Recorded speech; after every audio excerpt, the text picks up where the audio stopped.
ಉದ್ಯಾವರ ಗ್ರಾಮ ಪಂಚಾಯತ್ನಲ್ಲಿ ದಲಿತ ಲೆಕ್ಕ ಅಧಿಕಾರಿಯನ್ನ ಸಾರ್ವಜನಿಕವಾಗಿ ನಿಂದಿಸಿ ಅವಮಾನಿಸಿದ್ದಾರೆ ಎಂದು ದಲಿತ ಸಂಘರ್ಷ ಸಮಿತಿ ಹೇಳಿದೆ. ಈ ಬಗ್ಗೆ ಪತ್ರಿಕಾಗೋಷ್ಠಿಯಲ್ಲಿ ಮಾತನಾಡಿದ ದಲಿತ ಸಂಘರ್ಷ ಸಮಿತಿಯ ರಾಜ್ಯ ಸಂಘಟನಾ ಸಂಚಾಲಕ ಶೇಖರ್ ಹಾವಂಜೆ, ಪ್ರಕರಣದ ಆರೋಪಿಗಳಾದ ಶೇಖರ್ ಕೋಟ್ಯಾನ್, ಭಾಸ್ಕರ್ ಕೋಟ್ಯಾನ್ ಅವರು ಜಾಮೀನಿಗೆ ಅರ್ಜಿ ಸಲ್ಲಿಸಿದ್ದಾರೆ. ಆದರೆ ನ್ಯಾಯಾಲಯ ಜಾಮೀನು ಅರ್ಜಿಯನ್ನು ವಜಾಗೊಳಿಸಿದ್ದು, ಕಾಪು ಪೊಲೀಸ್ ಠಾಣೆಯಲ್ಲಿ ಪ್ರಕರಣ ದಾಖಲಾಗಿ 25 ದಿವಸ ಕಳೆದರೂ ಪೊಲೀಸ್ ಇಲಾಖೆ ಆರೋಪಿಗಳನ್ನು ಬಂಧಿಸದೆ ಮೀನಾಮೀಷ ಎಣಿಸುತ್ತಿದೆ ಎಂದರು. ದಲಿತರಿಗೆ ರಕ್ಷಣೆ ನೀಡಬೇಕಾದ ಪೊಲೀಸರು ಆರೋಪಿಗಳನ್ನು ಬಂಧಿಸದೆ ಆರೋಪಿಗಳನ್ನು ರಕ್ಷಿಸುತ್ತಿದ್ದಾರೆ ಎಂದು ಆರೋಪಿಸಿದರು. ದಲಿತ ಸರ್ಕಾರಿ ನೌಕರರಿಗೆ ದೌರ್ಜನ್ಯ ಎಸಗಿ ಸಾಮಾಜಿಕ ಬಹಿಷ್ಕಾರ ಹಾಕಿರುವ ಬಗ್ಗೆ ದಿನಾಂಕ 25/9/21ರಂದು ದಲಿತ ದೌರ್ಜನ್ಯ ತಡೆ ಕಾಯ್ದೆಯಡಿಯಲ್ಲಿ ಕಾಪು ಪೊಲೀಸ್ ಸ್ಟೇಷನ್ನಲ್ಲಿ ಪ್ರಕರಣ ದಾಖಲಾಗುತ್ತದೆ.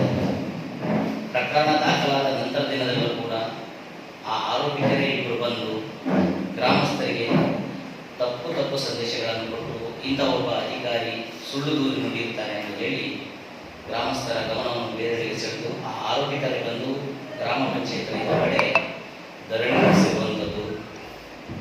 ಆ ನಂತರ ದಿನಗಳಲ್ಲಿ ಅವರ ವಿರುದ್ಧ ಯಾವುದೇ ಕಾನೂನು ಕ್ರಮ ಕೈಗೊಳ್ಳಬೇಕಾದಂತಹ ನಮ್ಮ ಪೊಲೀಸ್ ಇಲಾಖೆ ಅವರನ್ನು ರಕ್ಷಣೆ ಮಾಡಿದೆ ಅನ್ನೋದು ಕೂಡ ನಮ್ಮ ಆರೋಪವಾಗಿರುತ್ತದೆ.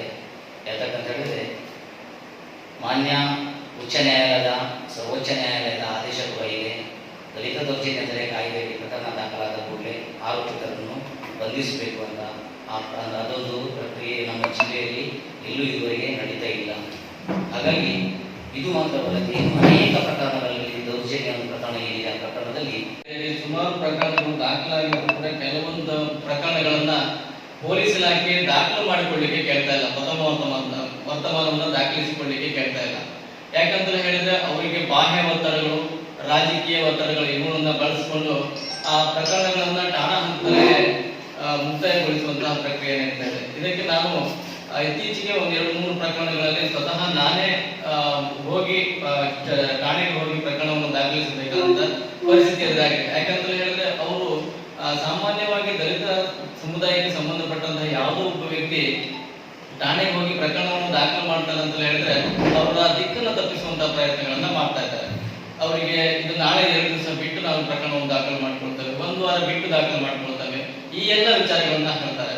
ಇದು ಯಾಕೆ ನಾನು ಈ ವಿಷಯ